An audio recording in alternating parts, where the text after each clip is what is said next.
കേരള വ്യാപാരി വ്യവസായി ഏകോപന സമിതി കോതമംഗലം വനിതാ വിംഗ് കാരക്കുന്നം പ്രൊവിഡൻസ് ഹോമിലെ അന്തേവാസികൾക്കൊപ്പം നടത്തിയ ക്രിസ്മസ് ആഘോഷം വേറിട്ടതായി മാറി. നിയോജക മണ്ഡലം പ്രസിഡന്റ് ആശാ ലില്ലി തോമസ് അധ്യക്ഷത വഹിച്ചു.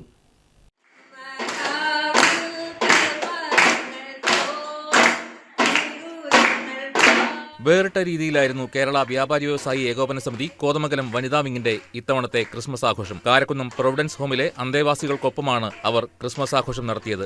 സ്നേഹത്തിൻ്റെയും സമാധാനത്തിൻ്റെയും സന്ദേശമാണ്. അപ്പോൾ നമ്മൾ മാത്രം ഒതുങ്ങുന്ന ഒരു സമൂഹത്തിലല്ല ക്രിസ്മസ് ആഘോഷിക്കേണ്ടത്. ഇങ്ങനെയുള്ള സ്ഥാപനങ്ങളിൽ വന്ന് അവിടുത്തെ നമ്മുടെ സഹോദരിമാരോട് മക്കളോട് എല്ലാം ചേർന്ന് ക്രിസ്മസ് ആഘോഷിക്കുമ്പോഴാണ് അതിൻ്റെ അർത്ഥം പൂർത്തീകരിക്കപ്പെടുന്നത്.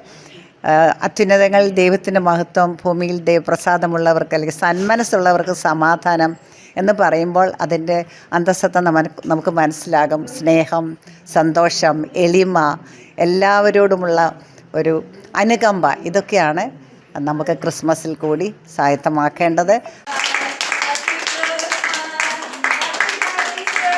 നിയോജക മണ്ഡലം പ്രസിഡന്റ് ആശാ ലില്ലി തോമസ് ചടങ്ങിൽ അധ്യക്ഷത വഹിച്ചു. Kothamangalam municipal councillor doctor Ashley Joseph Christmas സന്ദേശം നൽകി. നിയോജക മണ്ഡലം സെക്രട്ടറി മേരി പൗലോസ് സ്വാഗതവും മായ സുരേന്ദ്രൻ നന്ദിയും രേഖപ്പെടുത്തി. വനിതാ വിംഗ് അംഗങ്ങളും അന്തേവാസികളും വിവിധ കലാപരിപാടികൾ അവതരിപ്പിച്ചു.